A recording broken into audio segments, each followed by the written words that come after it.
Hello बच्चों, आगे अब हम देखते हैं IUCAM 2025 के लास्ट 10 क्वेश्चंस का सोल्यूशन, जो कि हर एक क्वेश्चन 5 मार्क्स का है। नेचुरल सी बात है कि ज़्यादा मार्क्स के हैं तो ज़्यादा टफ होंगे, ज़्यादा लेंदी होंगे, बट इनमें से हर एक क्वेश्चन का हम एक प्रॉपर डिटेल सॉल्यूशन देखेंगे।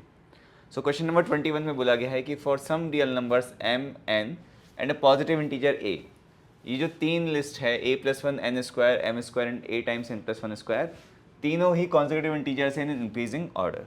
यानी कि m स्क्वायर भी मेरा एक इंटीजर है एंड ये इससे कम है और वो उससे एक ज़्यादा होगा। तो इसी फैक्ट को मैं लिख देता हूँ कि सबसे पहले तो a+1 टाइम्स n स्क्वायर जो होगा वो m स्क्वायर माइनस 1 के बराबर होगा। एंड इसको मैं थोड़ा सा मल्टीप्लाई करके सिंप्लीफाई करके लिख देता हूँ कि an square minus n square जो होगा वो m स्क्वायर माइनस 1 के बराबर होगा। नेक्स्ट में जो लास्ट वाला है a टाइम्स n+1 का होल स्क्वायर, ये क्या बनेगा? ये बन जाएगा a times n square plus 2n+1, और ये आपका m स्क्वायर प्लस 1 के बराबर होना चाहिए। तो यहाँ से जो दूसरी इक्वेशन बनेगी वो बन जाएगी an square plus 2an plus a is equals to m square plus 1। अब इन दोनों इक्वेशन पे हम गौर करते हैं। सबसे पहला ऑब्जर्वेशन तो ये है कि अगर m स्क्वायर एक इंटीजर है और a+1 भी इंटीजर है तो n स्क्वायर को भी इंटीजर होना पड़ेगा, है ना? क्योंकि ये दो या एटलीस्ट रैशनल तो होना पड़ेगा, और रैशनल होने के साथ साथ इंटीजर भी होना पड़ेगा। फिलहाल के लिए मैं रैशनल लिख देता हूँ कि n स्क्वायर रैशनल है। एंड बाद में आप जाके ऑब्जर्व करोगे कि ये नॉट जस्ट रैशनल, इसको इंटीजर भी होना पड़ेगा ताकि a+1 टाइम्स n स्क्वायर भी एक इंटीजर बन जाए। तो that proves that it is a integer as well. उसके बाद अगर n स्क्वायर भी इंटीजर है, a भी इंटीजर है, m स्क्वायर भी इंटीजर है, तो इन सब से आपको n को भी एक रैशनल जो n है उसको भी एक रैशनल नंबर होना पड़ेगा, एटलीस्ट एक रैशनल नंबर होना पड़ेगा।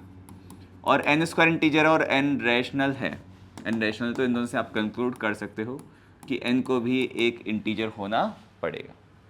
यहाँ तक मामला ठीक है। उसके बाद हम इक्वेशंस को सब्ट्रैक्ट कर देते हैं कि 2-1 जो है LHS में an स्क्वायर से an स्क्वायर कैंसिल हो जाएगा, जो बचेगा वो है 2an प्लस a। अच्छा भाई, तो यहाँ पे प्लस था तो ये माइनस का n स्क्वायर हो जाएगा, राइट हैंड साइड में डिफरेंस जो इनका 2 बचेगा। अब इस पूरे को मैं n में क्वाड्रेटिक बना के राइट हैंड साइड में ले जाके लिख देता हूँ। तो जो n में क्वाड्रेटिक बनेगी वो बनेगी n square minus 2an plus 2 minus a equals to 0। And as we have established कि n मेरा एक इंटीजर है, तो ये जो क्वाड्रेटिक है इसके इंटीजर रूट्स होने चाहिए, ठीक है? और इंटीजर रूट्स होने चाहिए, इसको जो d है वो एक परफेक्ट स्क्वायर होना चाहिए, perfect square of an integer. तो इसका जो d बनेगा वो बनेगा 4a square minus 4 times 2 minus a, this is equals to some p square, जहाँ पे p जो है वो अपने आप में मेरा एक इंटीजर है। इसको थोड़ा सा परफेक्ट स्क्वायर बनाने का ट्राई करते हैं। तो ये बनेगा 4a स्क्वायर माइनस 8 प्लस का 4a is equals to p square. 4a square plus 4a को परफेक्ट स्क्वायर बनाने के लिए मुझे 1 ऐड करना पड़ेगा और 1 ही सब्ट्रैक्ट करना पड़ेगा। तो ये बन जाएगा 4a square plus 4a plus 1, and बचे हुए को आप उधर ले जाकर लिख दोगे तो हो जाएगा p स्क्वायर प्लस 8 प्लस 1। तो ये p स्क्वायर प्लस 9 हो गया। थोड़ा सा रीअरेंज करते हैं, p स्क्वायर को लेफ्ट हैंड साइड में ले आते हैं। तो ये बन जाएगा 2a माइनस 1 का होल स्क्वायर माइनस का p स्क्वायर इक्वल्स टू 8। अब 8 का आप फैक्टर किस किस तरीके से कर सकते हो? 8 को या तो आप बोल सकते हो 4 इंटू 2, या फिर आप बोल सकते हो 8 इंटू 1, ठीक है? गिवन दैट, और जो लेफ्ट हैंड साइड के फैक्टर्स होंगे वो होंगे 2a minus 1 plus p times 2a minus 1 minus p is equals to 8। आप चेक कर सकते हैं कि ये दोनों ही इंटीजर है, और दो इंटीजर्स का प्रोडक्ट 8 आप किस तरीके से लिख सकते हो? तो या तो आप इसको 4 इंटू 2 ब्रेक कर सकते हो, 8 इंटू 1 ब्रेक कर सकते हो। तो मैं इसको 4 इंटू 2 ब्रेक कर देता हूँ कि 2a माइनस 1 प्लस p जो है वो 4 है, and 2a minus 1 minus p जो है वो 2 है। अगर आप इन दोनों को ऐड करके डिवाइड बाई 2 करोगे तो 2a माइनस 1 जो है वो 3 बन जाएगा, यानी कि a के लिए आपके पास 2 आ जाएगी। As far as 8 into 1 is concern, आप इन दोनों को करके देखोगे तो आप पाओगे कि a एक इंटीजर नहीं बन रहा होगा, तो वो वाली वैल्यू को हम रिजेक्ट कर देंगे। जैसे मेरे पास a2 आया, उसको अगर मैं यहाँ पे पुट कर दूँ a इक्वल्स टू 2 को, तो जो इक्वेशन बनेगी वो बन जाएगी n square minus 4n plus 2 minus 2 is equals to 0। तो यहाँ से n के लिए मेरे पास क्या आ जाएगी? n के लिए मेरे पास या तो 0 आएगी या 4 आएगी, बट 0 मैं लूँगा तो ये तीन कॉन्सेक्यूटिव इंटीजर्स नहीं बन पाएंगे, या बन पाएंगे। Let us try. Zero, then in that case m square की वैल्यू क्या हो जाएगी, ए इक्वल्स टू अगर 2 है तो 0 1 2 आ तो जाएंगे कि आपने एन को अगर 0 भी ले लिया, मैं दोनों ही वैल्यू लिख देता डालता हूँ एन की कि एन या तो 0 हो सकता है या फिर एन 4 हो सकता है। अगर आपने एन इक्वल्स टू 0 ले लिया, ठीक है, तो यहाँ से m की वैल्यू जो ±1 आएगी और m को मैं 1 ले लेता हूँ, ±1 भी चलेगा। तो possible values of m square पूछिए, बाय द वे मुझे एम स्क्वायर चाहिए था, तो यहाँ से एम स्क्वायर इक्वल्स टू 1 आ जाएगा, ठीक है। तो ये 0, 1, 2 तीन इंटीजर्स हो गए, तो एक तो वैल्यू मुझे 1 मिली। नेक्स्ट मैं n को 4 रख के और a को 2 पुट करके इनकी वैल्यूज निकालता हूँ, तो ये बन जाएगा 2 + 1 3 इंटू 4 स्क्वायर, कॉमा अगर मैं a को 2 और n को 4 यहाँ पे सब्सटीट्यूट करूँ तो एम स्क्वायर की वैल्यू मेरे पास आ जाएगी, है ना। n की जगह 4 4 4 16 16 32 32 + 16 48 48 + 1 49, तो एम स्क्वायर वहाँ से 49 आ जाएगा। यहाँ से एम स्क्वायर इक्वल्स टू 49 आ जाएगा, तो तीन इंटीजर आएंगे, आ जाएंगे 48 49 50। एंड यू कैन चेक कि ये दो ही वैल्यू आ रही है मेरे पास एम स्क्वायर के, में जो बिगेस्ट वैल्यू आ रही है, लार्जेस्ट पॉसिबल वैल्यू, वो आ रही है 49। सो the final answer for this question will be 49। और एड बच्चों, ऐसा similar question if you notice 2 marks के क्वेश्चन में भी आया था, तो कह सकते हैं कि वो वाला क्वेश्चन 2 मार्क्स के लिए थोड़ा सा टफर था। एंड सिमिलर टाइप का क्वेश्चन थोड़ा सा एक्स्ट्रा डेटा के साथ 5 मार्क्स में भी आया है, तो अगर आपने वो 2 मार्क्स वाला कर लिया तो 5 मार्क्स वाला भी आप कर सकते थे। नेक्स्ट क्वेश्चन में एक गेम दिया है। गेम क्या है कि there are m blue marbles and n red marbles on a table. Arman or Babita, let's call them A and B, play a game by taking turns. In each turn, the player has to pick a marble of the color of his or her choice. जहाँ पे M और N 1 से 11 के बीच में है, Arman starts first and the player who picks the last red marble wins. तो how many choices of M, N, जहाँ पे दोनों 1 से 11 के बीच में, can Arman force a win? अरमान के पास विनिंग स्ट्रेटेजी M, N के कौन से पेयर्स के लिए है? तो मैं काम करता हूँ, एक मैट्रिक्स टाइप की, एक टेबल टाइप की बना देता हूँ और फिर हम एनालाइज करेंगे कि उनमें से कब अरमान के पास विनिंग स्ट्रेटेजी है एंड कब बबीता के पास विनिंग स्ट्रेटेजी होगी। तो रोज़ में मैं m बना लेता हूँ एंड कॉलम्स में मैं n बना लेता हूँ, एंड दोनों ही 1 से 11 तक वेरी करते हैं। तो 1 2 3 4 5 6 7 8 9 10 एंड 11। वैसे यहाँ पे आ जाएगा 1 2 3 4 5 6 7 8 9 10 एंड 11। पहले हम एक एक पेयर को एनालाइज करने का ट्राई करेंगे, फिर हम पैटर्न्स ऑब्जर्व करेंगे एंड पैटर्न्स ऑब्जर्व करके हमें समझ में आ जाएगा कि कब किसके पास विनिंग स्ट्रेटेजी है। तो इन रोज़ और कॉलम्स के इंटरसेक्शन पे मैं ऑर्डर्ड पेयर्स लिख देता हूँ m, n के, कि ये 1, 1 है, ये 1, 2 है, 1, 3, 1, 4, 1, 5, 1, 6, 1, 7, 1, 8, ठीक है, 8 हम यहाँ पे लिख देते हैं, 9 10 11। तो ये हो जाएगा आपके पास 1, 9, 1, 10, 1, 11। ऐसे करके मैं एक दो रो और लिख देता हूँ ताकि आपको फिर पूरा समझ में आ जाएगा। और पहला कॉलम भी मैं पूरा लिख देता हूँ, 2, 1, 3, 1, 4, 1, 5, 1, 6, 1, 7, 1, 8, 1, 9, 1, 10, 1 एंड 11, 1। मैं एटलीस्ट 2-3 रोज और लिख देता हूँ। ये हो जाएगा 2, 2, ये हो जाएगा 2, 3, 2, 4, 2, 5, 2, 6, 2, 7, 2, 8, 2, 9, 2, 10, 2, 11। Just one more. 3, 2, 3, 3, 3, 4, 3, 5, 3, 6, 3, 7, 3, 8, 3, 9, 3, 10 एंड 3, 11। अब मैं सबसे पहले 1, 1 वाले पेयर पे चल जाता हूँ। इफ़ अरमान बिगिंस, तो वो क्या करेगा, अच्छा पहले ब्लू मार्बल्स है माइंड यू एंड फिर रेड मार्बल्स है, तो ये जो है नंबर ऑफ ब्लू मार्बल्स है एंड ये जो नंबर ऑफ रेड मार्बल्स है, वो क्या करेगा, सीधे रेड मार्बल उठा लेगा और जीत जाएगा, ठीक है। वैसे ही इन सारे कॉलम में अरमान जीत जाएगा क्योंकि सिर्फ एक ही रेड मार्बल है एंड सिंस अरमान बिगिंस, वो शुरुआत ही किससे करेगा, रेड मार्बल उठाने से, एंड इन सभी केसेस में अरमान जीत रहा है। तो जहाँ जहाँ पे अरमान जीत रहा है उसको मैं एक अलग कलर से मार्क कर देता हूँ, लेट्स से एक ब्लू कलर्स, कि ये तो सारे अरमान के जीतने वाले चॉइसेस है, सर्कल वाले। कलर के साथ साथ एक और कोडिंग हम कर लेते हैं कि अरमान सर्कल की वजह से जीता है एंड बबीता जब भी जीती है वो स्क्वायर बना देंगे उसको।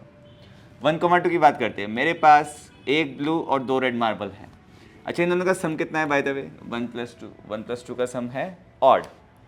अब ऑड है तो अंत में अरमान चलेगा कि पहले अरमान की बारी आएगी, फिर बबीता की बारी आएगी, फिर अरमान की बारी आएगी, ऐसे जब जब भी दोनों का सम ऑड होगा। अच्छा, सम ऑड कब होगा? ऑल्टरनेट पे, हर एक ऑल्टरनेट पे सम जो है वो ऑड होगा, तो अरमान की बारी आएगी। अब इस केस में अरमान जीत सकता है क्या? अगर आप सोचो कि अरमान ने अगर पहला रेड मार्बल उठा लिया तो बबीता रेड उठा लेगी और फिर अरमान को ब्लू उठाना पड़ेगा और अरमान हार जाएगा। But Arman is smarter than that, he won't pick the red first. वो क्या करेगा? वो पहले ब्लू मार्बल उठाएगा, सो दैट अगर बबीता एक रेड मार्बल उठा भी लेती है तो तीसरी बार उसको एक रेड मार्बल मिल जाएगा एंड वो जीत जाएगा। तो इस वाले केस में भी अरमान जीत जाएगा। इस वाले केस में भी कौन जीतेगा? अरमान। तो इसको भी मैं सर्कल कर देता हूँ, ठीक है, ब्लू कलर से सर्कल करता हूँ कि ये भी अरमान का ही विनिंग एरिया है, ये पूरा 11 के 11 भी अरमान के ही विनिंग वाले एरिया है। 1,3 की बात कर लेते हैं। इस केस में क्या अरमान के पास विनिंग स्ट्रेटेजी है? इस बारी नंबर ऑफ ड्रॉज इवन है, ठीक है ना, और टोटल सम भी 4 है इनका, और एक ही ब्लू मार्बल है मेरे पास। तो एक ही ब्लू मार्बल होने का नुकसान क्या है?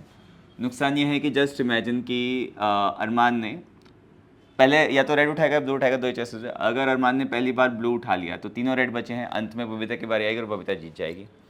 वहीं अगर अरमान ने पहले रेड उठाया तो बबीता भी स्मार्ट है, वो क्या करेगी? वो नेक्स्ट ब्लू उठा लेगी ताकि अंत में उसके पास रेड आए और फिर बबीता ही जीतेगी। तो इसमें अरमान के पास विनिंग चॉइस नहीं है, तो मैं काम करता हूँ जहाँ पे अरमान के पास विनिंग चॉइस नहीं है वहाँ पे क्रॉस मार देता हूँ, ठीक है। अब ये जो भी ऑड वाला केस था इसको तो मैंने डिस्कस कर लिया था। अगर सिर्फ और सिर्फ एक ब्लू मार्बल है और सम ऑड है, उस केस में अरमान का स्टार्टिंग स्ट्रेटेजी क्या होनी चाहिए कि वो शुरुआत ही ब्लू मार्बल उठाने से करे, क्योंकि अंत में उसकी चाली आएगी और अंत में रेड मार्बल बचेगा ही बचेगा, तो रेड मार्बल उठा के जीत जाएगा। तो इस केस में अरमान जीत रहा है, इसमें जीत रहा है, इसमें भी जीत रहा है, इसमें भी जीत रहा है, एंड इसमें अरमान नहीं जीत पाएगा। देयर इज़ नो वे कि इन केसेस में अरमान जीत पाए। ऑलरेडी बच्चों, तो ये पहली वाली रो हो गई। दूसरी रो पे आ जाते हैं। जैसे ही आप 2,2 पे आए, इस बारी क्या अरमान के पास विनिंग स्ट्रेटेजी है?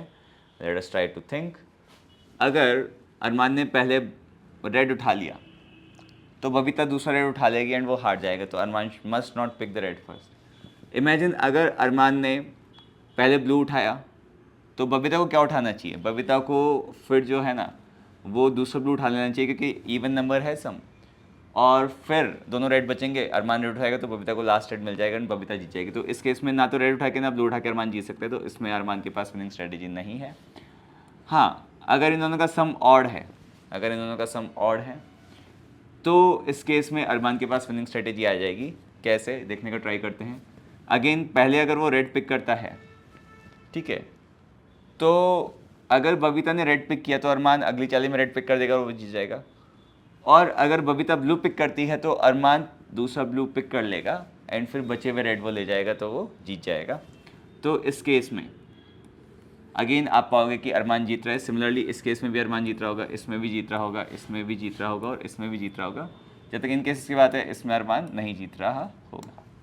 आई होप आप लोग को अभी तक पैटर्न समझ में आ गया होगा कि except for the first column alternate चीज़ें चल रही है कि यहाँ पे ऑल्टरनेट बार जो है वो अरमान जीत रहा है, यहाँ पे ऑल्टरनेट बार बबीता जीत रही है।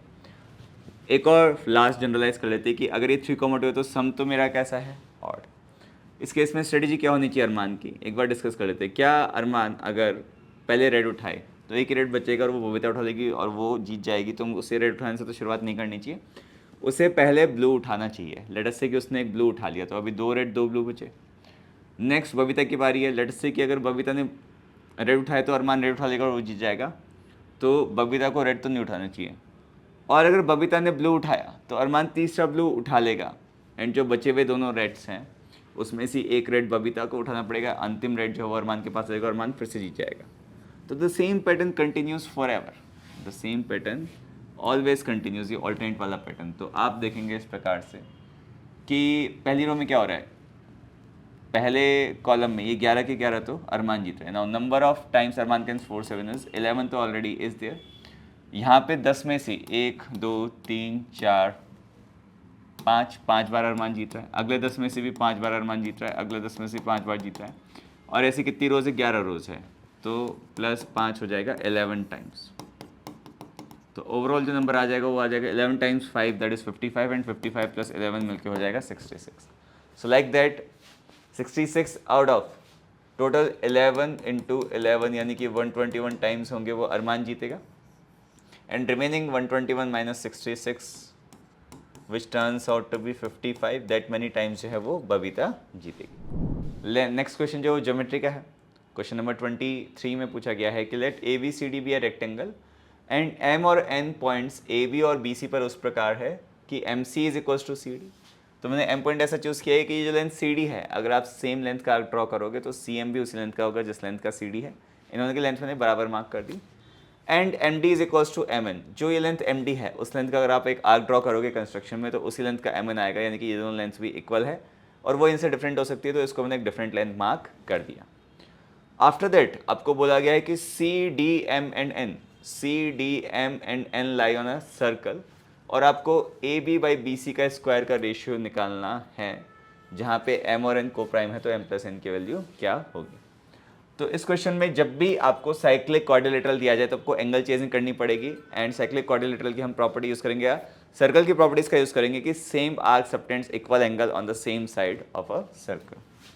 तो मैं कुछ कंस्ट्रक्शंस कर देता हूँ। सबसे पहले मैं ये जो पॉइंट M है इसको इस पॉइंट D से कनेक्ट कर देता हूँ।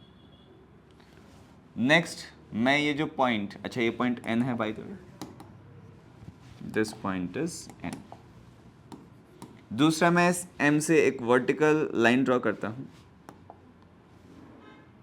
ठीक है। इस M से मैं एक वर्टिकल लाइन ड्रॉ करता हूँ परपेंडिकुलर सामने वाले साइड पे, ठीक है। M हो गया, N हो गया और इसको मैं P नाम दे देता हूँ। फिलहाल के लिए अगर ये DMNC एक साइक्लिक क्वाड्रिलेटरल है तो आपको पता है कि ये जो MD कॉर्ड है ये सेम एंगल सबटेंड करेगी C पे और N पे, यानी कि अगर मैंने इस एंगल को अल्फा मान लिया तो ये वाला एंगल भी अल्फा होगा। सो फार सो गुड। इसके बाद मैं जाता हूँ एक आइसोसेलेस ट्राइंगल पे कि इस MDN आपको पता है कि एक आइसोसेलेस ट्राइंगल है, यानी कि जो लेंथ MN है वही लेंथ MD होगी, यानी कि अगर ये एंगल अल्फा है तो ये वाला एंगल भी अल्फा होगा। अंत में मैं साइक्लिक क्वाड्रिलेटरल का एक और बार यूज़ करता हूँ कि ये जो कॉर्ड MN है, जो एंगल वो D पे सबटेंड करेगी वो एंगल वो C पे भी सबटेंड करेगी, तो ये एंगल अगर अल्फा है तो ये वाला एंगल भी अल्फा होगा। एंड ये एक C एक राइट एंगल था और ये एंगल भी अल्फा है, ये एंगल भी अल्फा है और इन दोनों का सम 90 डिग्री है, तो इनमें से हर एक 90 डिग्री का आधा हो जाएगा, यानी कि जो एंगल अल्फा है वो मेरे पास 45 डिग्री आ जाएगा। एक बार ही अल्फा इक्वल्स टू 45 डिग्री आ गया तो मेरा काम बहुत ही आसान हो जाएगा। थोड़ा सा और एंगल चेंजिंग को कंप्लीट कर लेते हैं कि ये भी 45 डिग्री है, ये भी 45 डिग्री है, तो ये पूरा एक राइट एंगल हो जाएगा बचा हुआ, है ना, क्योंकि इन दोनों का सम 90, तो ये एंगल भी 90 डिग्रीज हो जाएगा। दूसरा अगर आप इस वाले ट्रायंगल की बात करें DMC की, ये एंगल 45 डिग्री है ना, और ये दोनों एंगल बराबर है, बचे हुए दोनों एंगल जो है वो बराबर है। तो ये जो तीसरा एंगल किसका, अच्छा इस ट्रायंगल की भी बात कर लेते हैं कि इसमें ये एंगल अल्फा है, ये एंगल अल्फा है, तो जो बचा हुआ पूरा एंगल है वो किसके बराबर हो जाएगा, ये जो बचा हुआ पूरा एंगल है ये बराबर हो जाएगा। अच्छा और भी एंगल चेंजिंग आप कर सकते थे, बट एनीवेज ये हो जाएगा पाई माइनस 2 अल्फा बाई 2, ठीक है ना, पाई माइनस 2 अल्फा बाई 2, यानी कि हो जाएगा पाई बाई 2 माइनस अल्फा, यानी कि ये वाला एंगल भी आपका कितना है 45 डिग्रीज। अब थोड़ा सा और आप एंगल्स देखें, है ना, pi minus 2 alpha whole divide by 2, तो ये वाला एंगल भी हो जाएगा आपके पास 45 डिग्रीज। ये एंगल 45 डिग्रीज है मेरे पास अभी। ये वाला एंगल अगर अल्फा है तो ये वाला एंगल भी कितना है मेरे पास 45 डिग्रीज। और आगे जाके अगर मैं बात करूं कि ये वाला जो एंगल है वो अल्फा है 45 डिग्रीज, ये भी 45 डिग्रीज है, तो बाय द वे ये एंगल भी मेरे पास 45 डिग्रीज है, ठीक है। वो तो ऑब्वियस है कि ये 90 डिग्री है तो ये भी 45 होगा, ये भी 45 होगा। फिलहाल मैं जानना चाहता हूँ, अच्छा इस रेक्टेंगुलर जो साइड से AB और BC उनको हम x और y मान लेते हैं, माना कि ये साइड x है और ये साइड मेरे पास y है, ठीक है, तो ये साइड भी y हो जाएगी। एंड सिंस ये एंगल अल्फा 45 डिग्री है तो आप पाओगे कि ये साइड भी y हो जाएगी, है ना, ये साइड भी y है, ये साइड भी y है ना, मतलब ये वाली साइड भी y हो जाएगी और ये आपका PMBC तो एक स्क्वायर हो जाएगा। जहाँ तक इस बची हुई साइड की बात है ये x माइनस y इसकी लेंथ आ जाएगी। सो आगे हम एंगल चेजिंग में एक और एंगल निकालते हैं। ये जो ट्राइंगल हम नोटिस करेंगे DCP वो एक आइसोसेलेस ट्राइंगल और ये एंगल अगर अल्फा है तो मुझे अगर एंगल DMC निकालना हो जो कि एंगल MDC के बराबर होगा, दोनों ही बराबर हो जाएंगे pi minus alpha whole divide by 2 के, यानी कि हो जाएंगे π/2 माइनस α/2 के इक्वल। π/2 कितना है 90 डिग्री और अल्फ़ा कितना 45 डिग्री, तो ये हो गया 90 डिग्रीज माइनस α/2 हो जाएगा 22.5 डिग्रीज, तो ये एंगल आ जाएगा 67.5 degrees.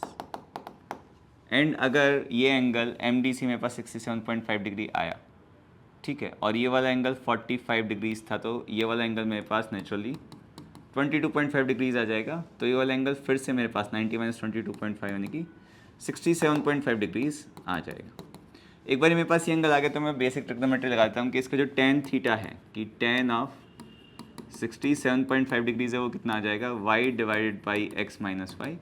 And you should know कि tan ऑफ 67.5 डिग्रीज की जो वैल्यूज़ होती है वो कितनी होती है √2+1। हम रेसिप्रोकल कर देते हैं तो आपके पास क्या बनेगा x minus y upon y बराबर 1/√2+1, जो कि √2 - 1 आ जाएगा, और ये बन जाएगा x बाई वाई -1 बराबर √2 - 1, तो -1 से -1 गया, x बाई वाई मेरे पास √2 आ गया, और x बाई वाई ही मेरे पास क्या है AB डिवाइडेड बाई BC। अगर ये मेरे पास √2 है तो मैं दोनों साइड स्क्वायर कर दूंगा, तो AB बाई BC का जो होल स्क्वायर है वो 2, और आप इसको 2/1 बोल सकते हो, जहाँ पे 2 और 1 जो है मेरे पास को प्राइम है, तो इनकी सम जो हो जाएगा, इसको अगर आप m/n मान लें, m बराबर 2 n बराबर 1, तो जो m+1 है उसकी वैल्यू 3 मेरे पास आ जाएगी। So the final answer to this question is going to be 3। Alright everyone, in question number 24 आपको दिया गया है कि px is equals to x की पावर 2025 है, और qx एक पॉलिनोमियल है जिसको हम फैक्टराइज करने का ट्राई करते हैं। इफ़ यू ऑब्जर्व x की पावर 4 + 2x² + 1 एक परफेक्ट स्क्वायर बन रहा है, उसको हम अलग कर लेते हैं, बचे हुए दोनों को हम अलग कर लेते हैं। तो जो qx बन रहा है वो बन रहा है x की पावर 4 + 2x² + 1, एंड इन दोनों में मैं x कॉमन ले लूँगा तो बचेगा x² + 1। Notice that this is x² + 1 का whole square plus x times x² + 1। इन दोनों को आप सिंपल लेके कॉमन लेके x² + 1 कॉमन लोगे तो बच जाएगा x² + 1 + x बचेगा, जिसको मैं रीअरेंज करके x² + x + 1 लिख दूँगा। अब अगर आप नोटिस करो, इसको अगर आप 0 के इक्वेट करो तो जिसके रूट्स आएंगे, दो क्वाड्रेटिक्स है, ये जो पहली क्वाड्रेटिक है इसके रूट तो आपको पता है कि आयोटा एंड नेगेटिव आयोटा आते हैं, एंड जो दूसरी क्वाड्रेटिक है ये आपको x³ - 1 बराबर 0 के फैक्टर से मिलती है, जिसके फैक्टर होते हैं x - 1, x minus omega, x minus omega square, and दूसरे तरीके से इसके फैक्टर होते हैं x - 1 इंटू x² + x + 1। तो ये जो क्वाड्रेटिक है इसके फैक्टर जो हैं x माइनस ओमेगा और x माइनस ओमेगा स्क्वायर होते हैं, यानी कि इसके जो सॉल्यूशंस है वो imaginary cube roots of unity होंगे, यानी कि ओमेगा एंड ओमेगा स्क्वायर। तो ये क्यूबिक के सारे रूट्स मुझे मिल गए, और इस क्वेश्चन में हमें कॉम्प्लेक्स नंबर की ज़रूरत पड़ेगी भी, और कॉम्प्लेक्स नंबर की हेल्प से क्वेश्चन आसानी से हो भी जाएगा। नेक्स्ट कंसेप्ट जो हम यूज़ करेंगे वह है रिमाइंडर थ्योरम, कि माना कि आप px को डिवाइड कर रहे हो qx से, तो रिमाइंडर की वैल्यू क्या बनेगी जबकि आप इनपुट जो है वो 3 डाल रहे हो।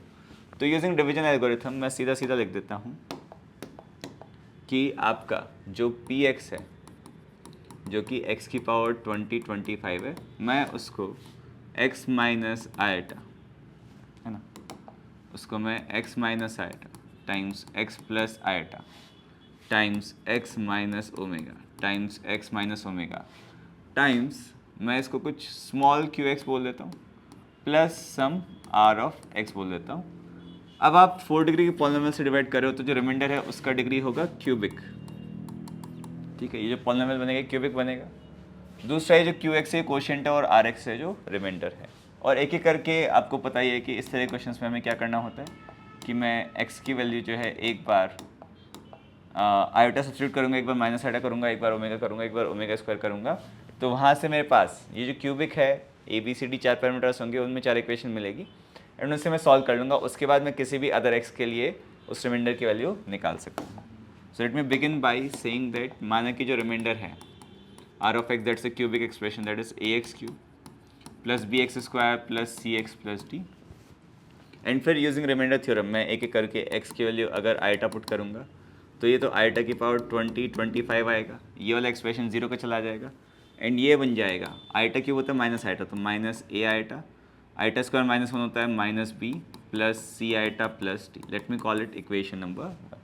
नेक्स्ट मैं x की वैल्यू नेगेटिव आयटा पुट कर देता हूँ, तो नेगेटिव आयटा की पावर, एक और थोड़ा सा मैं सिंप्लीफिकेशन फर्दर कर देता हूँ कि आयटा की पावर 2025 जो होती है ना, आइटा में आपको पता है 4 का साइकिल चलता है कि आइटा के पावर 4 1 होता है, उसके बाद चीज़ें रिपीट करती है। तो 20 24 4 का मल्टीपल है तो वो तो 1 हो जाएगा और ये फिर से आइटा के इक्वल हो जाएगा, तो ये आइटा के इक्वल है।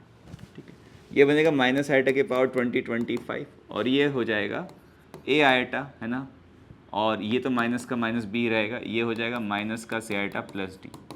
एंड ये आपका -1 की पावर 20 25 इंटू आइटा की पावर 20 25 आएगा, तो ये भी हो जाएगा माइनस का आइटा।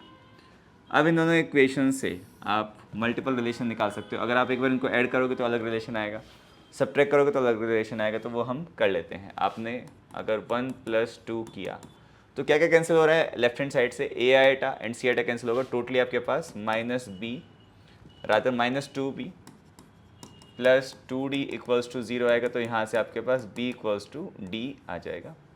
एंड अगर आप इनको सब्ट्रैक्ट करेंगे 1 - 2 तो इस बारी आपका b और d कैंसिल हो जाएगा और -2a आइटा प्लस का 2c iota equals to 2 iota आएगा। एंड आप 2 एंड आइटा कैंसिल कर दोगे तो -a plus c equals to 1 आ जाएगा। Let me call it small 1 and small equation number 2।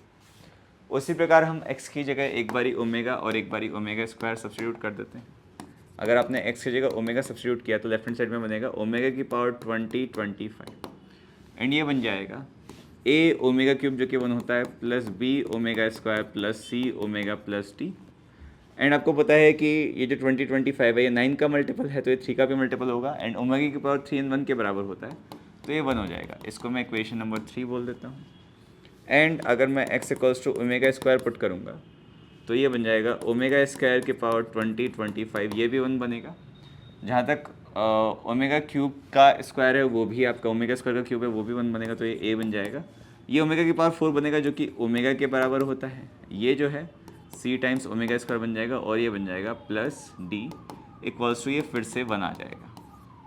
अब इन दोनों को आप सब्ट्रैक्ट करेंगे अगर तो सब्ट्रैक्ट या ऐड करेंगे अगर तो आपके पास आएगा वही आपने 3 + 4 एक बारी ऐड किया तो 2 टाइम्स a प्लस डी तो बना, प्लस b टाइम्स आप करेंगे omega square plus omega plus c times करेंगे फिर से omega square plus omega and right hand side में बनेगा 2 1। You should no 2 things about omega कि एक तो ओमेगा क्यूब जो है वो 1 के इक्वल होगा एंड एक 1 प्लस ओमेगा स्क्वायर जो है वो 0 के इक्वल होगा, यानी कि ज़रूरत पड़ने पर आप ओमेगा प्लस ओमेगा स्क्वायर को -1 से सब्स्टिट्यूट करके लिख सकते हैं। तो मैं वही करता हूँ यहाँ पे। अगर मैंने किया वो चीज़ तो 2 times a plus D minus b minus C equals to 2 आ जाएगा। अब देखो ज़रा रिलेशन क्या क्या है, एक तो b मेरा d के बराबर है और c को आप a+1 लिख सकते हैं। अगर मैं वो सारा करके लिख दूँ तो ये क्या बनेगा, ये बनेगा 2a plus 2d minus D and minus का a माइनस 1 इक्वल्स टू 2। तो आप पाएंगे कि 2d माइनस डी भी डी हो जाएगा और ये 2a माइनस ए भी हो जाएगा। तो ये मेरा a प्लस डी जो है वो किसके बराबर बन जाएगा, 2 + 1 3 के।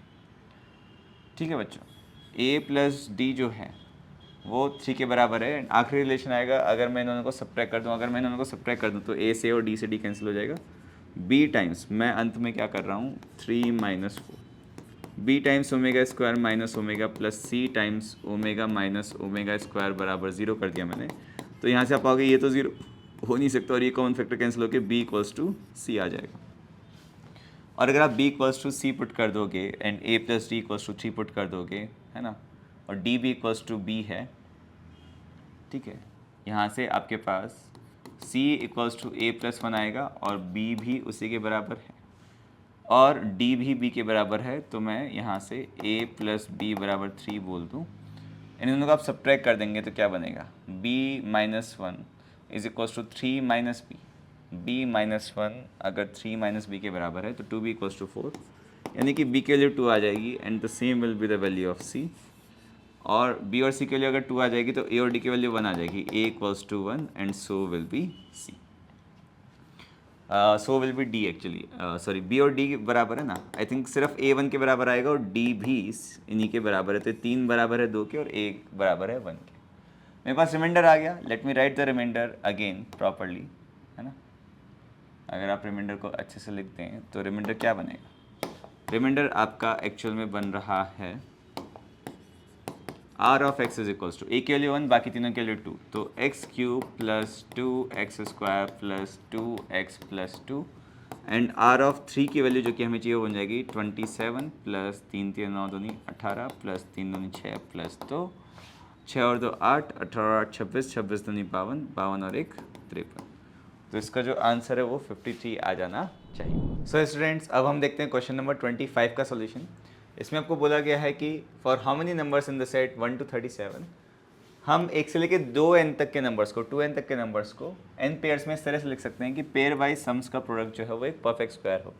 तो हम सबसे छोटे नंबर n = 1 से शुरुआत करते हैं। तो 1 से लेकर 2n तक मेरे पास 2 ही नंबर आएंगे, 1 and 2, एंड उनका जो पेयर आप लिखोगे पेयर वाइज सम का प्रोडक्ट वो सिर्फ एक ही पेयर आएगा 1 + 2, विच is not a perfect square. ठीक है, तो ये मेरा एक्सेप्टेबल सॉल्यूशन नहीं है। नेक्स्ट मैं ले लेता हूँ n = 2 को। इसके लिए आप अगर 1, 2, 3, 4 4 नंबर्स लोगे तो इनकी हम सारी पेयरिंग्स ट्राई कर लेते हैं। फॉर एग्जांपल हमने ट्राई किया 1 + 2 × 3 + 4, तो आपने पाया 3 × 7 not a perfect square. But यहाँ पे हमें गिव अप नहीं करना है, हमें अदर पेयरिंग्स ट्राई करती रहनी है। What if we do 1 + 3 and 2 + 4, तो ये 4 × 6 अभी भी ये परफेक्ट स्क्वायर नहीं है, अभी भी हमें ट्राई करते रहता है। आखिरी में हम ट्राई करते हैं कि 1 + 4 and 2 + 3, 1 + 4 and 2 + 3, तो ये हो जाएगा 5 × 5 विच इज़ परफेक्ट स्क्वायर। तो n = 2 के लिए बिल्कुल पॉसिबल है। नेक्स्ट हम आ जाते हैं n = 3 के लिए। n = 3 के लिए आप ट्राई करोगे तो आपके पास 6 नंबर्स आएंगे, 1 2 3 4 5 6। इस बार अगर मैं उल्टे तरीके से पेयरिंग शुरू करूँ कि मैं 1 और 6 को ले लूँ, 2 and 5 को ले लूँ एंड 3 and 4 को ले लूँ, तो तीनों का ही सम 7 आ जाएगा, बट वो एक परफेक्ट क्यूब बनेगा ना कि एक परफेक्ट स्क्वायर। तो that is not a good matching. एक जो गुड मैचिंग इसमें आती है वो निकल के आती है कि आप जो है वो 3 + 6 करेंगे तो 9 आएगा, या फिर एंड अगर आप 1 + 5 करेंगे 6 आएगा, 2 + 4 करेंगे 6 आएगा, एंड 3 + 6 करेंगे 9 आएगा। सो दैट 6 × 6 में परफेक्ट स्क्वायर हो जाएगा और 9 अपने आप में एक परफेक्ट स्क्वायर है। तो आपको एक पेयरिंग मिल गई 1 + 5 × 2 + 4 × 3 + 6। This is nothing but 6 × 6 × 9। आप देख सकते हैं कि 6 × 3 का होल स्क्वायर है, यानी कि 18 का होल स्क्वायर है। तो ये मुझे परफेक्ट स्क्वायर मिल जाएगा।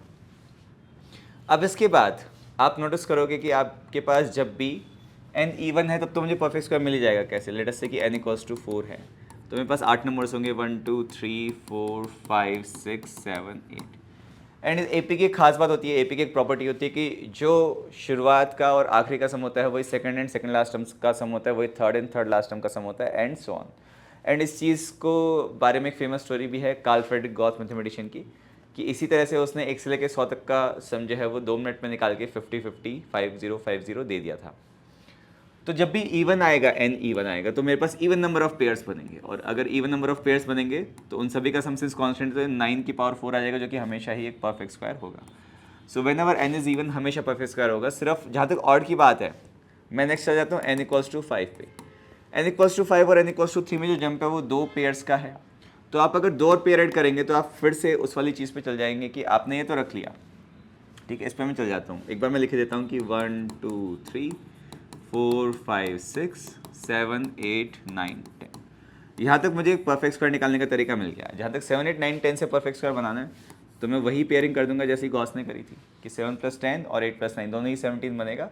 तो इस तरह से अगर मैं इसमें 2 ऐड करता जाऊँ तो n = 5, n = 7, n = 9, वो तो इस तरह से मुझे परफेक्ट स्क्वायर देते जाएंगे। और अगर n इवन था तो वो मुझे नेचुरली वैसे ही डायरेक्टली परफेक्ट स्क्वायर देता जाएगा। तो n = 1 को छोड़ के बाकी सभी केसेस में मुझे परफेक्ट स्क्वायर मिल जाएगा। So the answer will be out of the 37 numbers, only one won't give me a perfect square, rest all will give me a perfect square. So मेरा आंसर हो जाएगा इसका 36।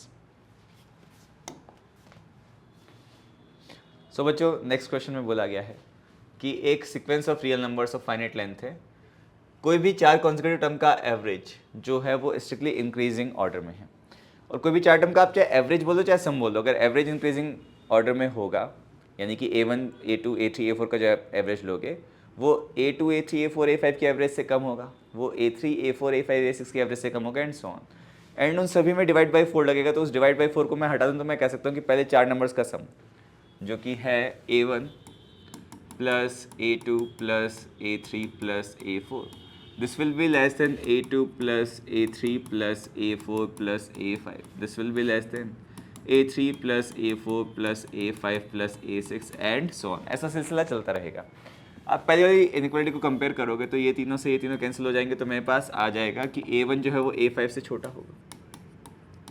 एंड विच इन टर्न आप देख रहे हो कि ये 4 का जंप है, तो a5 किससे छोटा होगा, a9 से छोटा होगा एंड सो ऑन. इस तरह से सिलसिला चलता रहेगा.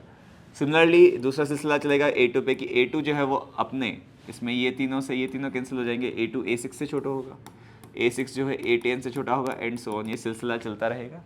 सिमिलरली जो a3 है वो a7 से छोटा होगा, जो a11 से छोटा होगा एंड सो ऑन. उसी प्रकार a4 जो है वो a8 से छोटा होगा, जो a12 से छोटा होगा and so on. So far so good. उसी प्रकार से किसी भी 7 कॉन्सेक्यूटिव टर्म्स का एवरेज जो है स्ट्रिक्टली डिक्रीजिंग है, तो इसको आप इसी तरह से देखोगे तो 7 के बाद वो डिक्रीजिंग पैटर्न आएगा. एक मैं लिख देता हूँ सिर्फ और सिर्फ कि अगर आप a1 plus a2 plus a3 plus a4 plus a5 plus a6 plus a7 करोगे, that will turn out to be greater than a2 plus a3 plus a4 plus a5 plus a6 plus a7 plus a8, which in turn will be greater than so many other terms and so on. तो इस बार ये सारे cancel हो जाएंगे और a1 मेरा आ जाएगा greater than a8 जो कि बड़ा होगा a15 से एंड सो ऑन. उसी प्रकार a2 आ जाएगा greater than a9 जो कि बड़ा होगा a16 से एंड सो ऑन. उसी प्रकार a3 बड़ा होगा किससे, a10 से, which will be greater than a17 and so on. ऐसे करके मैं पूरा 6 तक चल जाता हूँ. a4, a5, a6, a7. a4 किससे बड़ा होगा, a11 से जो कि बड़ा होगा a18 से. ये किससे बड़ा होगा, a5, a12 से जो कि बड़ा होगा a19 से. a6 बड़ा होगा a13 से जो कि बड़ा होगा a20 से. a7 बड़ा होगा a14 से जो बड़ा होगा a21 से एंड सो सिलसिला चलता रहेगा. अब मुझे ये बताना है कि ऐसे सीक्वेंस की मैक्सिमम पॉसिबल लेंथ क्या हो सकती है. तो मैं काम करता हूँ, मैं a1 से शुरुआत करता हूँ, ठीक है, और देखता हूँ मैं कहाँ तक जा सकता हूँ. तो मैं सबसे पहले a1 पे आ गया. अब a1 के इमीडिएट लॉजिकल मैं नेबर्स देखता हूँ. इमीडिएट लॉजिकल नेबर्स मतलब एक बारी तो वो किसी से बड़ा आएगा और एक बारी वो किसी से छोटा आएगा, तो मैं वैसे वाला सीक्वेंस बनाने का ट्राई करना है. तो मैंने शुरुआत करी बिल्कुल a1 से, ठीक है. इस रिलेशन से a1 जो है वो a5 से छोटा है एंड इस रिलेशन से वो a8 से बड़ा है. तो वो a8 से तो बड़ा है और a5 से छोटा है. अब मैं चला जाता हूँ a5 और a8 पे. a5 जो है वो किससे छोटा है, मुझे बड़े वाले पे नहीं जाना है रिलेशन, मुझे छोटे वाले पे जाना है. a5 किससे छोटा है, a5 a9 से छोटा है. तो a5 a9 से छोटा है. और a8 किससे बड़ा है, a8 जो है वो a15 से बड़ा है, ठीक है. या a8 से छोटा कौन है, a8 से छोटा a4 है. मुझे a8 से छोटे पर जाना है, तो ये वाला रिलेशन मैंने ले लिया. अब मैं आता हूँ a4 और a9 पे. a4 से छोटा कौन है, a4 से जो छोटा है ना, वो a11 है. तो यहाँ पे मैं a11 तक जा सकता हूँ. और यहाँ पे a9 से बड़ा कौन है, अगर आपको a9 से बड़े वाले पे जाना है तो a9 से बड़ा a2 है. फिर ऐसे मैं a2 से बड़े वाले पे जाऊँ तो a2 से बड़ा a6 है. मैं a6 से बड़े वाले पे जाऊँ तो या तो मैं a10 तक जा सकता हूँ, ठीक है. तो ये छोटा है a10 से. और a10 जो है वो किससे छोटा है, a10 जो है वो a3 से छोटा है. a3 से छोटा है. a3 जो है वो किससे छोटा है, a7 से छोटा है. तो आप देखिए ज़रा 1 से लेकर 10 तक सारे यूज़ हो गए क्या. a1, a2, a3, a4, a5, a6, a7, a8, a9 and a10 and a11 सारे यूज़ हो गए. एक बारी मैं a7 से थोड़ा और आगे चल जाता हूँ. आप पाओगे कि जो a7 है वो a11 से छोटा है. तो अगर मैं a11 को लेता हूँ तो थोड़ा सा कॉन्ट्रडिक्शन आ जाएगा. कैसा कॉन्ट्रडिक्शन आएगा कि a11 इससे छोटा है, ये इससे छोटा है, इससे छोटा, ट्रांजिटिविटी से a11 से छोटा जाएगा, विच इज़ नॉट पॉसिबल. तो it's just not possible to take the a11. Rest of the pattern is self consistent. हमने देखा कि रेस्ट ऑफ द पैटर्न कैसा है, सेल्फ कंसिस्टेंट है. और इस तरह का मैं एक इंक्रीजिंग सीक्वेंस लूँ तो मेरी सारी कंडीशन सेटिस्फाई हो जाएगी, कोई दिक्कत नहीं आएगी. इसका एक बहुत ही सिंपल सा एग्जांपल मैं 0, 1, 2, 3, 4 से लेकर 9 तक ले सकता हूँ कि मैंने a4 को तो ले लिया 0, फिर 8 को मैंने क्या ले लिया 1, a1 को ले लिया 2, 3, 4, 5, 6, 7, 8, 9, ठीक है. तो 0 से लेकर 9 तक मैंने 10 नंबर्स लिए एंड उनको मैंने इंक्रीजिंग सीक्वेंस में लिख दिया. तो हम जो चीज़ ऑब्जर्व करने वाले हैं वो ऑब्जर्व कर लेते हैं कि अगर मैं ऐसे लिखूँगा, मुझे लिखना सबसे पहले a1 को ही है. भले ही मैंने यहाँ पे जो है इंक्रीजिंग सीक्वेंस देख लिया और उनको इंक्रीजिंग ऑर्डर में कोई भी मैंने नंबर सोच लिया। अब कोई भी नंबर ले सकते थे, 0 से लेकर 9 मैंने ऐसे रेंडमली ले लिया। अब सबसे पहले A1 जो है वो 2 है, A2 कौन सा है, A2 यहाँ पर है वो 5 है, ठीक है। A3 कौन सा है, A3 जो है वो मेरे पास 8 है। A4 कितना माना है मैंने, A4 मैंने 0 माना है। A5 कितना माना है, A5 यहाँ पर है A5 मैंने 3 माना है, ठीक है। A6 जो है वो कितना माना है, 6 माना है। A7 मैंने 9 माना है। A8 जो है वो 1 माना है। A10 जो है वो मैंने 7 माना है। 1 2 3 4 5 6 7 8 9 और आखिरी जो है ना, वो क्या है, A10 7 हो गया, कुछ मिस हो गया क्या। A1 जो है वो 2 है, 2 जो है वो 5 है, 3 जो है वो 8 है, 4 A4 कितना है, 0 है। A5 कितना है, 3 है। A6 कितना है, 6 है। A7 कितना है, 9 है। A8 कितना है, A8 1 है। A9 कितना है, A9 को मैंने स्किप कर दिया, A9 4 है। थोड़ा सा इसको मैं ले आता हूँ कि जो A9 है वो 4 है एंड A10 जो है फिर वो 7 है। तो ये मेरे पास 10 नंबर हो गए। हम एक एक करके कॉन्सेक्यूटिव 4 का सम कर दे आते हैं। इन 4 का सम कितना हो गया, 8 और 5 13 और 2 14 14। अगर आप 2 को छोड़ दो, अगले 4 का सम करोगे तो 8 और 5 13 14 15, 8 और 5 13 14 15 16। पहले वाले का सम कितना था, 8 और 5 13 14 15। पहले वाले का सम 15 था, अगले वाले का सम 16 है। अगले वाले 4 का सम आप देखोगे तो 6 और 3 9 और 8 17 17 है। अगले वाले 4 का सम आप देखोगे तो 9 6 15 16 17 18 18 है एंड सो ऑन। किसी भी 4 कॉन्सेक्यूटिव का सम इंक्रीजिंग ऑर्डर में एंड किसी भी 7 कॉन्सेक्यूटिव का सम देखोगे तो आप वो भी डिक्रीजिंग ऑर्डर में होगा, ठीक है। तो आप देखोगे कि जो नंबर ऐड हो रहा है और जो नंबर सब्ट्रैक्ट हो रहा है तो उस तरह से हो रहा है कि आपका जो 7 नंबर्स का सम वो डिक्रीजिंग ऑर्डर में आ जाएगा। तो इस तरह का क्वेश्चन पहले भी मैथ्स ओलंपियाड पूछ चुका है, इंडियन मैथ्स ओलंपियाड। तो दोबारा आया है तो फिर हमें पता होना चाहिए कैसे सॉल्व होगा, क्योंकि पहले जब आया था तो ये टफ क्वेश्चन माना जाता था, अभी आया है दोबारा तो हमें पता होना चाहिए। सो बच्चों, इस क्वेश्चन में आपको बोला गया है कि ABC ऑफ पॉजिटिव इंटीजर्स है जो सभी 1 से 50 के बीच में। तो हमें कुछ रिलेशन पता होता है, जैसे हमें पता होता है कि LCM of A, C into GCD of A, C जो है वो A, C के बराबर आएगा, A इंटू सी के बराबर आएगा। तो मैं इस LCM को A into C upon GCD of A into C लिख सकता हूँ। उसी प्रकार LCM B इंटू सी को मैं B into C upon GCD of B into C लिख सकता हूँ। वैसे लिख के मैं लिख देता हूँ और A प्लस B को मैं क्रॉस मल्टीप्लाई करके राइट हैंड साइड में जाके लिख देता हूँ। तो जो मेरा LHS में एक्सप्रेशन है वो है A into C upon GCD of A, C plus B into C upon GCD of B, C and right hand side में आ जाएगा 26C upon 27 times A plus B। फिलहाल के लिए हम C को सभी जगह से कैंसिल कर सकते हैं। अब सिंस GCD जो ऑफ A, C है वो A और C का कॉमन मल्टीपल होता है, तो क्यों ना मैं A को GCD of A, C times some X लिख दूँ, उसी प्रकार B को मैं GCD of B, C times कुछ Y लिख दूँ, तो मेरी कैलकुलेशंस थोड़ी सी आसान बन जाएगी कि let A is equals to GCD of A, B times X and B को मैं लिख देता हूँ GCD of B, C times Y। तो ये जो रिलेशन है वो किस में तब्दील हो जाएगा, X अप इंटू GCD से GCD तो कैंसिल हो जाएगा X प्लस Y, और ये मैं ज़रा 27 से क्रॉस मल्टीप्लाई भी कर देता हूँ, ठीक है। और जो राइट हैंड साइड में बन जाएगा वो बन जाएगा 26 टाइम्स A को मैं लिख देता हूँ क्या, GCD of A, B times X plus B को मैं लिख देता हूँ GCD of B, C times Y। अब क्या है, टाइम सेव करने के लिए मैं थोड़ा सा इनको P और Q मान लेता हूँ कि ये तो मेरा P है, ये इज इक्वल्स टू PX है एंड ये मेरा QY है। और फिर इन सबको मैं एक साइड ला के लिखने का ट्राई करता हूँ, सभी को मैं लेफ्ट हैंड साइड में ले आता हूँ कि X का कोफिशिएंट कितना आ रहा है, 27 माइनस 26 P आ रहा है, इसको मैंने P माना है, और प्लस Y का कोफिशिएंट क्या आ रहा है 27 माइनस, और ये कितना है मेरे पास 26 times Y, 26 times Q equals to 0 आ रहा है मेरे पास, ठीक है। अब अगर इन क्वांटिटीज़ का सम 0 है तो मेरे पास अगर इनमें से एक पॉजिटिव है तो दूसरा नेगेटिव होना चाहिए। तो विदाउट लॉस ऑफ जनरलिटी मैं अज्यूम कर लेता हूँ कि अगर 27 माइनस 26 P ग्रेटर देन 0 है देन 27 माइनस 26 Q जो है वो लेस देन 0 हो जाएगा। अगर ये लेस देन 0 है, ठीक है, और अगर ये ग्रेटर देन 0 है तो ये जो 26 P है, by the way P and Q integers है, गोज विदाउट सेइंग कि P एंड Q कैसे नंबर्स हैं, इंटीजर्स हैं। और वो भी कैसे, पॉजिटिव इंटीजर्स है, तो आप नेचुरल नंबर बोल दो चाहे। तो अगर मैं p को 1 से बड़ा कोई भी इंटीजर ले लूँगा तो फिर ये नेगेटिव हो जाएगा, यानी कि p को 1 ही होना पड़ेगा।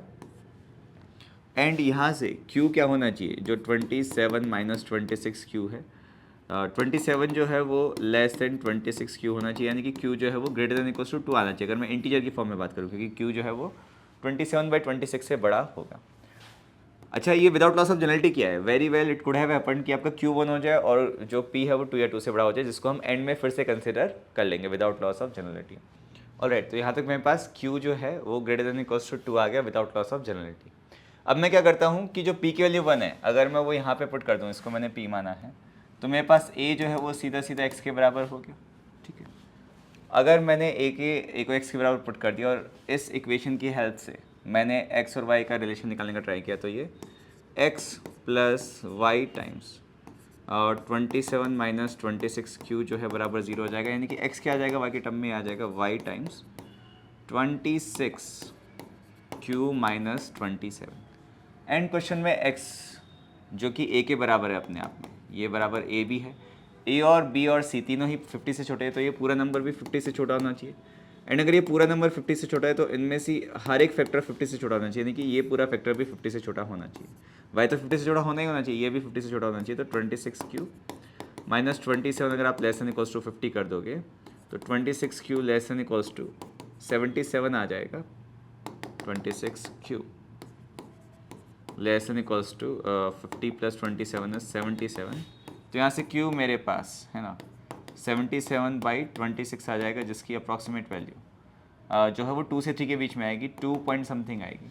तो आप देख सकते हैं q 2 पॉइंट समथिंग से तो छोटा है एंड 2 से बड़ा है, तो q भी सिर्फ और सिर्फ a की वैल्यू ले सकता है जो कि है 2। तो जो b मेरा है वो मेरे पास 2 टाइम्स y आ जाएगा, यानी कि कंक्लूजन क्या निकला कि GCD ऑफ a, b तो मेरे पास 1 है and GCD of b, c जो है वो मेरे पास 2 है। ठीक है, ये अगर मेरे पास आ गए तो मेरे पास बाकी के रिलेशंस भी आ जाएंगे, एलसीएम वगैरह वाले, है ना, और बाकी सारे रिलेशन भी मेरे पास आ जाएंगे। तो क्यों ना मैं x और y में एक इक्वेशन निकाल देता हूँ। अगर GCD ऑफ a, b 1 है और GCD ऑफ b, c 2 है, तो मेरे पास रिलेशन क्या आ गया, मेरे पास रिलेशन आ गया a/1 plus b/2 is equals to, and ये मैं 27 टाइम्स कर देता हूँ, is equals to 26 times a plus b। तो आप ज़रा 2 से क्रॉस मल्टीप्लाई भी करेंगे तो 27 into 2 54a plus 27b is equals to 52a plus 26b। आप a की सारी टर्म्स और b की सारी टर्म्स एक जगह ले आएंगे तो आपके पास आ जाएगा क्या, 2a इज इक्वल्स टू, और आपके पास रिलेशन क्या आ जाएगा 27b। ये एक्चुअली 26 इंटू 2 कितना हो जाएगा 54, सॉरी 52, ये भी आपके पास 52b आएगा, 52a प्लस 52b। तो 2a आपके पास आ जाएगा 52 minus 27 which turns out to be 25b। तो आपके पास a और b के कौन से पेयर आएंगे, a और b का आपके पास जो पेयर आ पाएगा वो आ पाएगा कि a तो क्या हो जाए 25 और b आपके पास क्या हो जाए 2। ये एक पेयर हो सकता है आपके पास। दूसरा एक और चीज़ ये हो सकती है कि आपके पास जहाँ तक c की बात है, अब c मेरा क्या बन रहा है, c को निकालने के लिए, अच्छा ये GCD ऑफ a, c है बाय द वे, है ना, GCD ऑफ a, c है कि GCD ऑफ a, c जो है, यानी कि GCD ऑफ a कितना है 25, c, ये मेरे पास 1 आ जाए, एंड जो GCD ऑफ 2, c है वो मेरे पास कितना आ जाए 2 आ जाए। ठीक है, अब सोचो इसमें 2 का फैक्टर है और GCD अगर 2 है तो c भी एक इवन नंबर होना चाहिए, c भी एक इवन नंबर होना चाहिए, पहली बात। दूसरी बात जो है GCD ये 5 से कोप्राइम होना चाहिए, 25 से कोप्राइम है, यानी 5 से भी कोप्राइम होना चाहिए c। तो वो इवन नंबर जो 5 से कोप्राइम है कौन कौन से आएंगे मेरे पास, 2, 4, 6, 8, 10 नहीं आएगा क्योंकि 10 जो है वो 5 से कोप्राइम नहीं है, 25 से कोप्राइम नहीं है। फिर आ जाएगा 12, 14, 16, 18, 20 नहीं आएगा। फिर आ जाएगा 22, 24, 26, 28, फिर आ जाएगा 32, 34, 36, 38 एंड फिर आ जाएगा 42, 44, 46 एंड 48। तो ऐसे करके हर एक 10 नंबर्स में आपके पास 4 नंबर आ जाएंगे और ऐसे 5 मेरे पास पेयर्स है तो 5 4 से 20 आ जाएगा। 20 पेयर्स ऑफ, जब आपके पास P वन है एंड Q2 है, बट हमने बोला था कि जो P इक्वल्स टू 1 है एंड Q इक्वल्स टू 2 है, that could very well have been the reverse also, कि आपके पास P बराबर 2 हो जाता है एंड Q बराबर 1 आ जाता। तो जैसे 20 पेयर्स आपके पास इसके लिए आए, वैसे ही 20 पेयर्स उसके लिए भी आएंगे C के। तो जो टोटल ऑर्डर ट्रिपलेट्स है A B C के, वो कितने आ जाएंगे मेरे पास, 20 + 20 दैट इज़ 40। ऑलरेडी नेक्स्ट हम देखते हैं क्वेश्चन नंबर 28। इसमें आपको बोला गया है कि एक पॉजिटिव इंटीजर है which is not a perfect square and X and Y भी नॉन नेगेटिव इंटीजर्स है, यानी कि वो जीरो या पॉजिटिव इंटीजर्स है, सच दैट ये हो रहा है। तो हम एक काम करते, दोनों साइड स्क्वायर कर देते, तो मुझे क्या मिलेगा, root of X minus X plus A is equals to root of A का स्क्वायर हो जाएगा A plus Y square minus 2y under root of A. अब सिंस एक्स ए और वाई इंटीजर्स है तो ये भी इंटीजर होगा, ये भी इंटीजर होगा। तो मैं दो केस लेता हूँ। एक केस तो मैं ये लेता हूँ कि माना कि X plus A perfect square नहीं है, ठीक है। Case 1, let X plus A is not a perfect square. अगर ये परफेक्ट स्क्वायर नहीं है तो क्या होना पड़ेगा, जो रैशनल है उसको आप रैशनल से इक्वेट कर दोगे, जो इरेशनल है उसको इरेशनल से इक्वेट कर दोगे, and A anyway perfect square नहीं है तो इस बात की गारंटी है कि ये तो इरेशनल होगा। तो ये क्या बन रहा है मेरे पास, अगर y 0 नहीं है तो दैट इज, अगर y 0 नहीं है तो let me complete that, x बराबर हो जाएगा a plus Y square, and दूसरा हो जाएगा कि x प्लस ए का अंडर रूट बराबर हो जाएगा 2y अंडर रूट ऑफ ए के। इसको अगर आप स्क्वायर कर देंगे तो क्या बनेगा, ये बन जाएगा x plus Y is equals to 2, यानी कि 4y square, 4y square times ए। मैं काम करता हूँ ज़रा x को एलिमिनेट करने के लिए इन दोनों इक्वेशंस को मैं सब्ट्रैक्ट कर देता हूँ, तो मेरे पास क्या बन जाएगा, y is equals to a times 4y square, मैं स्क्वायर हम लिखता हूँ कि 4ay स्क्वायर माइनस ए, या तो मैं, अच्छा यहाँ पे भी y स्क्वायर है by the way, x is equals to a plus Y square, x is equals to a plus Y square is equation number 2, और दूसरी इक्वेशन है x प्लस ए होना चाहिए था ना यार, यहाँ पे क्या होना चाहिए था, x प्लस ए। एनीवेज x प्लस ए की अगर मैं बात करूँ और स्क्वायर भी करूँ तो x प्लस ए बनेगा। अभी अगर मैं 2 माइनस 1 करूँगा तो a इक्वल्स टू बन जाएगा मेरे पास 4y स्क्वायर a माइनस का y स्क्वायर। मैं a को ज़रा लेफ्ट हैंड साइड में ले जाता हूँ तो 2a इक्वल्स टू बन जाएगा आपके पास y स्क्वायर आएगा टाइम्स 4a माइनस 1, तो y स्क्वायर आपके पास बन जाएगा 2a divide by 4a minus 1। अब आप पाएंगे कि न्यूमरेटर तो अगर a एक मेरा इंटीजर है तो न्यूमरेटर तो कैसा है, इवन, और डिनोमिनेटर कैसा है मेरा ऑड, तो y स्क्वायर कभी इंटीजर आ ही नहीं पाएगा, y स्क्वायर कभी इंटीजर आ ही नहीं पाएगा। तो ये वाला केस तो मैं रिजेक्ट कर देता हूँ। तो अब मैं सीधे केस 2 पे आ जाता हूँ, और वो केस 2 क्या होगा, केस 2 हो जाएगा कि अगर x plus A is indeed a perfect square, और अगर ये परफेक्ट स्क्वायर है तो लेफ्ट हैंड साइड में पूरा ही इंटीजर बन गया, ये भी इंटीजर, ये भी इंटीजर, राइट हैंड साइड में ये तो इंटीजर है, ये नॉन इंटीजर बन रहा था। तो अगर y 0 हो जाए तो मेरा काम बन जाएगा, यानी कि इस केस में y को नेचुरली 0 होना पड़ेगा, और जो बची हुई इक्वेशन है वो बहुत ही थोड़ी आसान से बन जाएगी कि x minus under root of X plus A is equals to A हो जाए। थोड़ा सा और रीअरेंज करके लिखे तो x minus A is equals to under root of X plus A हो जाए। अब एक छोटी सी चीज़ है कि a 100 से छोटा है मेरे पास, और x माइनस ए भी पॉजिटिव होना चाहिए, तो x जो है वो ग्रेटर देन a हो, ठीक है। x जो है वो a से बड़ा होना चाहिए और a 100 से छोटा होना चाहिए। अगर मैं x प्लस ए को परफेक्ट स्क्वायर बनाने की शुरुआत करूँ तो मैं एकदम शुरू से देखे एक सर्टेन नंबर तक जाता हूँ कि मैं कहाँ तक परफेक्ट स्क्वायर बना सकता हूँ। दूसरा ये दोनों इक्वल भी होने चाहिए, तो इनके बीच का जो डिफरेंस है बेसिकली वो बहुत ज़्यादा नहीं हो सकता। हम एक काम करते लिखना शुरू करते हैं कि जो x प्लस ए है वो परफेक्ट स्क्वायर क्या हो सकता है, तो ये तो 1 हो सकता है, 4 9 है ना, 16 25 36 49 64 81 100, और आगे तक हम चल जाते हैं 121 है ना, और क्या बन सकता है ये 144, 13 square is 169, 14 square is 196 and so. उसी प्रकार x माइनस से क्या बन जाएगा, x माइनस से आ जाएगा आपके पास x माइनस से, सिंस x प्लस ए का रूट है तो इन सब का रूट मैं लिख देता हूँ कि 1 2 3 4 5 6 7 8 9 10 11 12 13 14 एंड सो। अब अगर आपको x एंड a की वैल्यूज़ निकालनी है तो आपको क्या करना होगा, एक्स निकालने के लिए आपको सम डिवाइड बाई 2 करना पड़ेगा, वाई निकालने के लिए आपको ए निकालने के लिए आपको डिफरेंस बाई 2 करना पड़ेगा। तो मैं दोनों करता जाता हूँ। सबसे पहले तो आप नोटिस करेंगे कि जब ये दोनों 1 1 हैं तो x तो मेरा बन जाएगा 1 और a बन जाएगा 0, विच इज़ नॉट पॉसिबल। और मुझे इंटरेस्ट किस में है, मुझे largest possible value of a निकालनी है। तो क्यों ना मैं a की ही वैल्यू निकालता जाता हूँ कि a की वैल्यू क्या क्या हो जाएगी, 1 + 1/2 1, या फिर 4 + 2/2 हो जाएगा 6। सॉरी, मैं डिफरेंस बाई 2 मुझे करना है, तो 4 - 2/2 क्या हो जाएगा, ये 1 - 1/2 हो जाएगा 0। एंड एक पॉजिटिव इंटीजर है जो कि परफेक्ट करनी है, तो इसको तो मैं रिजेक्ट कर देता हूँ। 4 - 2/2 कितना हो जाएगा, ये 1, 9 - 3 6/2 हो जाएगा 3। ऐसे करते करते बहुत सारी वैल्यूज आ जाएगी। 196 - 14/2 करोगे तो कितना आ जाएगा, 196 - 14 कितना आएगा, 182/2, जो कि आ जाएगा 91। अच्छा, इस केस में x कितना हो रहा होगा वो भी हम निकाल लेते हैं कि इस केस में अगर a 91 है, ठीक है, और ये कब आ रहा है, जब 196 मैंने x + a लिया है और x - a मैंने 14 लिया है।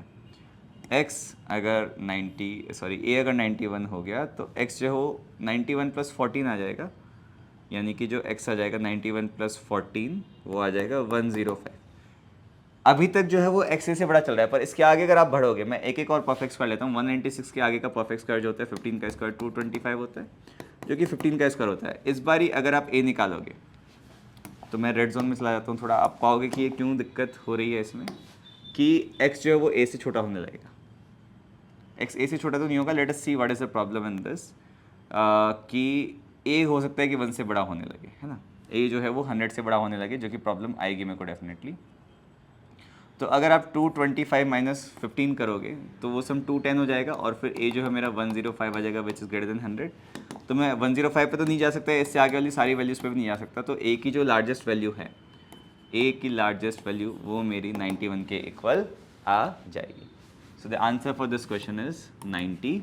ऑलराइट एवरीवन, इस क्वेश्चन में आपको बोला गया है कि एक regular polygon with n greater than equals to 5 vertices को वो बोलते हैं कि it is possible to colour the vertices using atmospheric colour such that each vertex is coloured with exactly 1 colour such that any 5 consecutive vertices have different colours.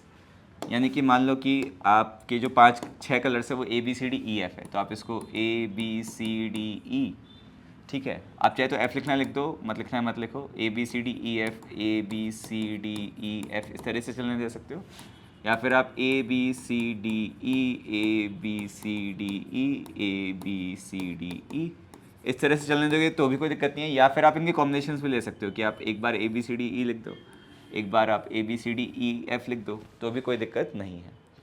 ऐसे में क्या होगा, आप कोई भी 5 कॉन्जिक्यूटिव वर्टिसेस लोगे तो वो सेम कलर के नहीं आएंगे। हाँ, 5 से कम आप नहीं ले सकते, ऐसा नहीं कर सकते आप ABCD के बाद आपने फिर से A रिपीट कर दिया तो 5 में से जो पहला और 5वां उनका कलर सेम हो गया, विच is not at all a desired outcome. तो ऐसा मेंटेन करने के लिए मेरे पास 5 से बड़े कौन कौन से नंबर हैं n greater than equals to 5। क्या 5 अगर आप करो ABCDE, अब ये रेगुलर पॉलीगन है तो ये एक रेगुलर पेंटागन हो पाएगा, है ना, और इसको आपने ABCDE ले लिया तो यस, इसमें कोई भी 5 आप चूज़ करो किसी भी ऑर्डर में तो कॉन्जिक्यूटिव कलर के नहीं आएंगे, कोई दिक्कत नहीं है। वहीं अगर आप 6 ले लोगे ABCDEF से कलर कर दोगे आप उसको ABCDEF, अभी भी कोई दिक्कत नहीं है। दिक्कत होगी हेप्टागन में, अगर आप हेप्टागन बनाते हो 1 2 3 4 5 6 7, आपने ABCDE ले लिया, अब आप चाहे F लो चाहे नहीं लो, आपको फिर से जो है कलर रिपीट करना पड़ेगा। तो आप देखोगे कि 5 was okay, 6 was okay, but 7 is not okay.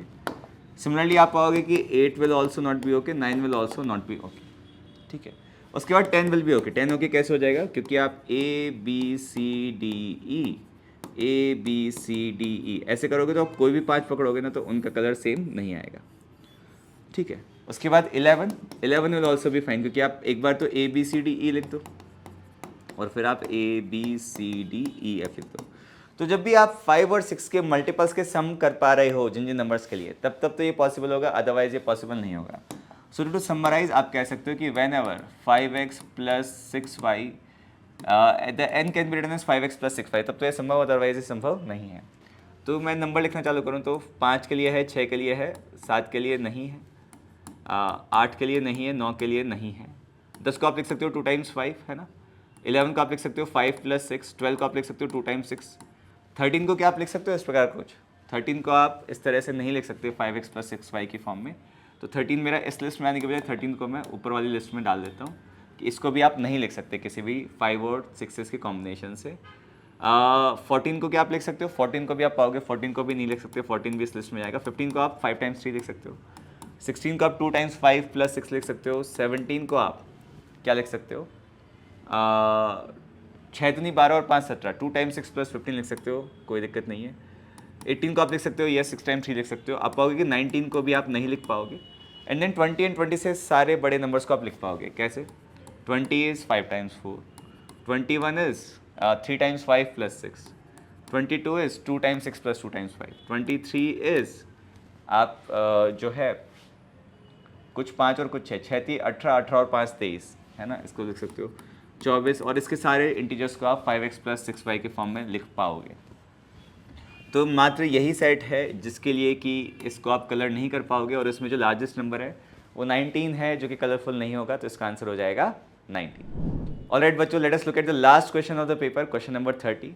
ये ज्योमेट्री का एक अच्छा क्वेश्चन है, तो इसमें हम डायग्राम बनाने का ट्राई करते हैं। सबसे पहले हम एक 10 सर्कल का रेडियस बना लेते हैं।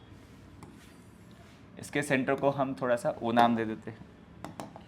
इसके बाद क्या बोला गया है? इसके बाद बोला गया है कि ओ ए बी एक राइट एंगल ट्राइंगल है, जहाँ पे ए बी जो है ना वो कॉमन कॉर्ड है 2 और सर्कल्स की। तो मैं एक right angle triangle O A B बना लेता हूँ एक बार, ठीक है। And I will try to maintain this A B as the common chord of 2 circles. तो ये मैं फ्री हैंड से थोड़ा सा ड्रॉ कर लेता हूँ, ठीक है। Not going to be that pretty, but we don't want pretty, we want useful. आपको एक और चीज़ पता होगी कि line joining the centres of the circles होती है, वो इसको परपेंडिकुलर बाइसेक्ट करती है। तो अगर मैं इन दोनों सर्कल्स के S1 और S2 के सेंटर्स को C1 और C2 नाम दे दूँ तो ये परपेंडिकुलर भी होगा और ये बाइसेक्टर भी होगा।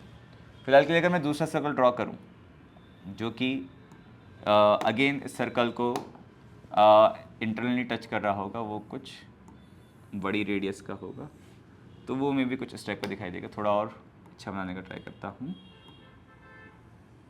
That will be symmetric about this line। देखो ये जहाँ पे टच भी करेंगे ना वो इसी लाइन के अबाउट टच करेंगे, एंड ऐसा सा ही ये नीचे आएगा।